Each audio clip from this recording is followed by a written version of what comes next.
C'est pas grave. On va commencer par approfondir un peu aussi un peu la carrière, le projet, l'avenir des artistes. Et on va commencer par Lams. Yes. Oui, c'est ton heure. Comment ? C'est ton heure, Lams. C'est maintenant ? On va parler de toi.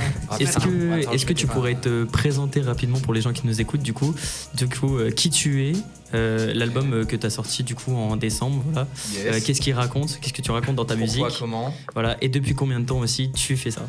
Et depuis combien de temps ? Ok, alors tout d'abord, je m'appelle Lams. Je suis un artiste bordelais qui fait autant de la production que de la musique moi-même en tant qu'artiste. Qu'est-ce que je peux dire de plus ? Bah, du coup, ça fait combien de temps que je fais ça ? C'était ça l'autre question. Ça doit faire bien 6 ans que je fais de la production professionnellement, que je gagne ma vie avec ça et que je fais du mix. Et t'as produit tes propres prods que t'as mis sur ton album ? Je fais tout de A à Z, que ce soit le rec, l'enregistrement, le mix, le master. Multitâche quoi.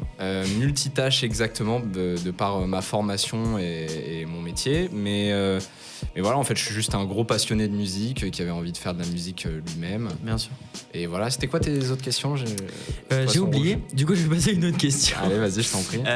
En écoutant ton dernier album, du coup, on peut entendre quelques sonorités qui s'apparentent à de l'électro, à de la house ou plutôt de la two-step, etc. Ouais. Comment ça t'est venu l'inspiration, justement, l'idée de mettre du rap sur des prods de type électro, house ou des choses comme ça ? Comment c'est venu ?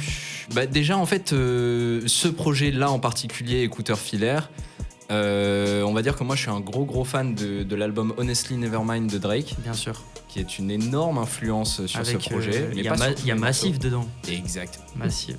Tu vois, c'est des morceaux que je considère très très hauts. Voilà, grosse influence. Qu'est-ce qui m'a donné l'idée, l'envie ? Je sais pas. J'ai l'impression qu'il y a une espèce de chaos qui s'associe à la house et à la two-step garage anglaise. UK Garage. UK Garage, tout ça. Il y a une espèce de chaos et une effervescence qui vient de cette musique que j'aime beaucoup. C'est dans l'énergie du coup. Dans l'énergie, exactement. Ensuite, j'ai des membres de ma famille qui sont dans la musique, dont un oncle à moi qui est DJ. Okay. Et du coup, qui m'a fait bouffer de l'électro depuis que je suis né.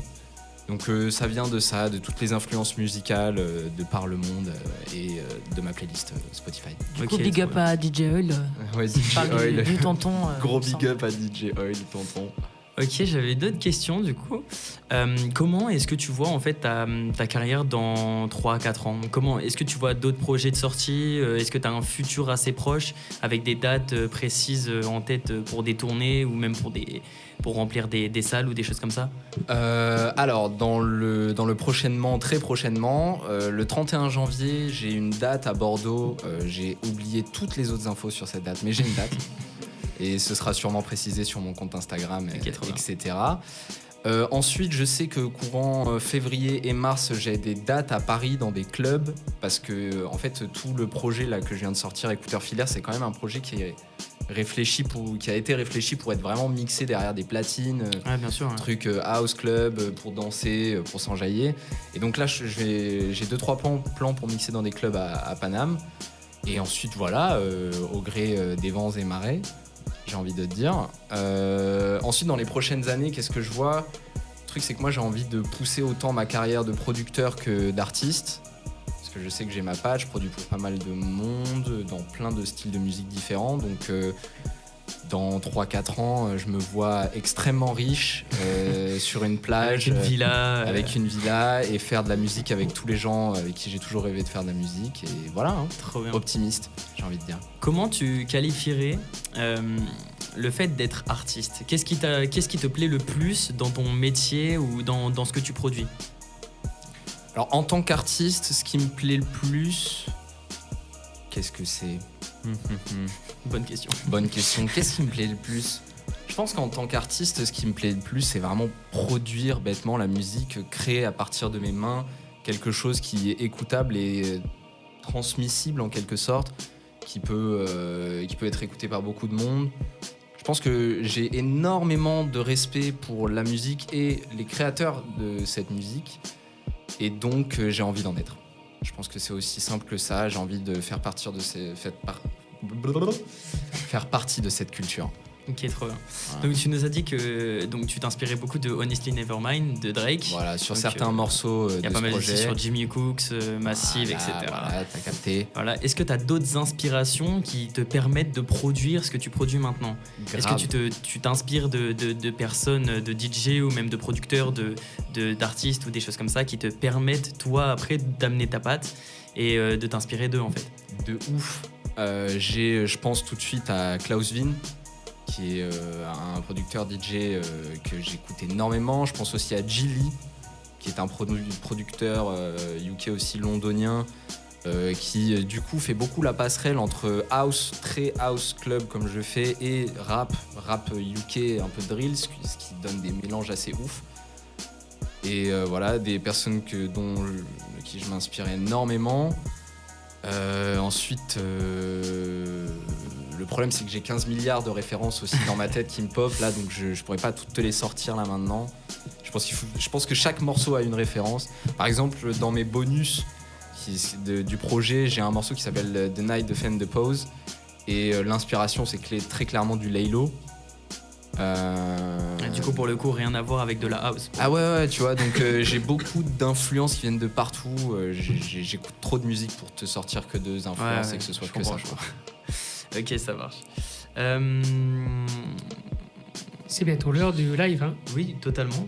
On va écouter une performance du coup de Lams. Tu vas nous faire Nice. Combien 2-3 sons ? Alors là, il y a deux morceaux, dont l'intro de mon projet, où c'est vraiment une musique pour danser. Mais la deuxième musique, là, je vais performer un peu, je vais rapper. Ok, trop bien. On va pouvoir s'enjailler alors. Vous allez pouvoir Exactement. s'enjailler dans ce studio. Exactement. Ouais. DJ Masta. Est-ce que tu peux juste me dire, Lams, dans quel ordre il faut passer les deux sons là ? Alors, je vais te J'ai demander un de son qui passer. s'appelle Radar et l'autre qui s'appelle No Go. Alors non, là ça c'est les deux no-go, ça tu peux le mettre Ok. C'était pour que tu le cales dans tes mix et pour que Ouais. tu fasses plaisir, parce que Ok. c'était plus la DA de la radio. Sinon c'est intro house Ouais, et radar et à la Radar. suite. Ok, eh ben écoute. Et ben c'est parti. Eh ben, on pour va la se faire ça. session live. DJ Masta, Ça vient. ça arrive. Let's go. Et voilà, je vous montre le son. Yeah.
Ok. Yeah. Alors attends, moi je vais me baisser un peu. Ok.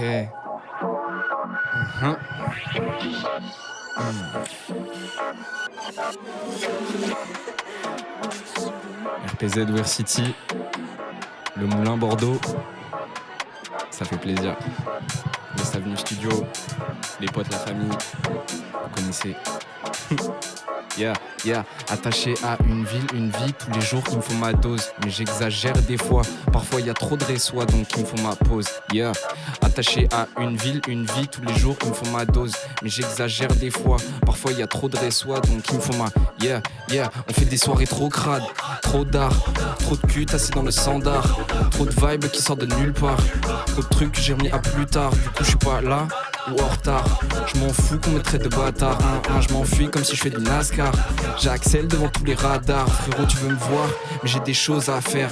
Je veux dire, j'ai trop de galères. Peut-être une autre fois, on écoutera ta merde qui laisse un goût amer. Je me tape une autre barre, mais je suis honnête en vrai. Peut-être je me détendrai après t'avoir mis une autre teutard. Je repars trop tard en pétard prêt. Appelle-moi bip bip, essaie de me rattraper, je disparais vite vite. Tout le monde à ma recherche est toujours en fuite fuite, toujours en lendemain de soirée, toujours en cuite cuite. Parfois je me crois dans un film de boule, mais j'ai pas besoin qu'on me dise action.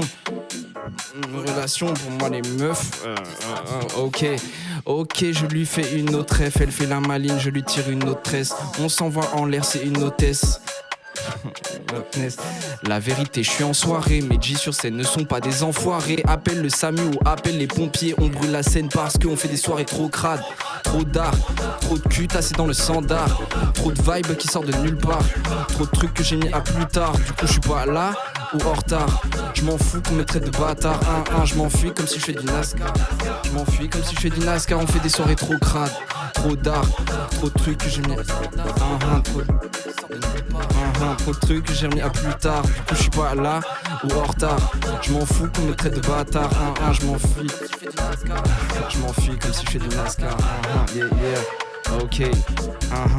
Wanted Radio RPZ.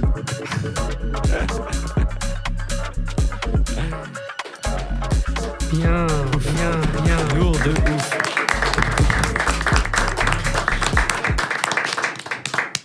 Donc de son produit et écrit par toi du coup. Ouais, exactement. De son produit et écrit par WAM. Comment ça se passe le processus de création d'un morceau? C'est d'abord tu fais la prod et après tu t'écris ton texte et après tu poses? Ou tu trouves d'abord la top line, après tu écris? En général ça se passe comment? Ça dépend tellement. En fait, ça dépend des morceaux. Par exemple, l'intro c'est faite très rapidement. Je crois en une journée, j'ai fait l'intro du projet. Ensuite, je suis passé à un studio et j'ai fait les voix en 2-2, c'était fini. Alors que le morceau Radar, c'est un morceau qui traîne dans mon ordi depuis longtemps. Je crois que j'avais fait l'instru pour un pote. On s'est retrouvés en studio, on a posé dessus. Finalement, j'ai enlevé son couplet, j'ai gardé que le mien. Ah ouais, donc le processus est un peu abracadabrantesque, si je puis dire. Ok. Bien, on va découvrir un titre de toi. Yes. Et ensuite, on va commencer aussi, parce qu'il y a d'autres artistes autour de la table, à découvrir aussi un peu plus profondément les artistes qui sont autour de la table. Juste après le titre, on va découvrir un peu la présentation un peu plus profondément Profondément, C'est dur à dire. Ouais. De Tony et ensuite et de Sofiane. Voilà. Donc un petit titre DJ Master. Moi, même question, hein, vous voulez qu'on passe quoi? Parce que c'est les artistes qui décident chez nous. Pardon. C'est vrai, non mais c'est vrai. Mais ouais, j'ai plein de morceaux. T'as raison de Lams, mettre l'accent là-dessus. Quel morceau on passe? Tu nous dis, Lams. Moi, je serais chaud de justement passer The Night Defend the Pose. Parce que le son a une histoire un peu ouf et que franchement, il a un univers un peu de délire. Et j'aimerais bien que tout le monde. Donc dans puisse l'univers de l'écouter. Laylo, du coup. Ouais, non, c'est Est-ce que inspiré du de coup, Laylo, rapidement, tu peux expliquer de quoi ça parle l'histoire, ou tu préfères que les gens découvrent? Non, je vais faire une parce que petite franchement, explication c'est parce que super le stylé, morceau ouais. est compliqué à catch. J'ai écrit ce morceau au moment où il y avait l'histoire Luigi Mangione qui avait assassiné, je sais pas si vous voyez qui c'est un mec qui a assassiné dans les rues de New York le PDG d'une énorme assurance vie Oui. américaine. Oui. Et sur sa balle, il avait marqué The Night Defend the Pose, qui est l'une des refs d'à peu près toutes les compagnies d'assurance aux États-Unis. C'est une affaire qui date de pas longtemps en plus là. Ouais, c'est une affaire qui date d'il y a pas longtemps. Et du coup, à partir de ça, avec mon meilleur pote Lariz / Yano, Big up à Lariz. big up à Lariz, on s'est calé au studio et on a écrit une histoire. Donc en fait, c'est un son avec des personnages. Ça va toujours de plus en plus loin, c'est sympa et surtout l'instru elle est vraiment énervée quoi. Je suis très très fier de cette création. Donc une histoire surprenante avec une prod surprenante. Ouais voilà c'est ça. Ils se sont amusés aussi sur les voix. Ouais. Il y a des écouté, personnages, voilà, c'est ouais, pas vous allez voir, vous allez full, kiffer. Ça marche. Bon, on va s'écouter ça. On découvre et on revient juste après pour la présentation de Tony. Vous êtes sur Wanted Radio, aussi Urban Show, jusqu'à 22h45. Bonsoir.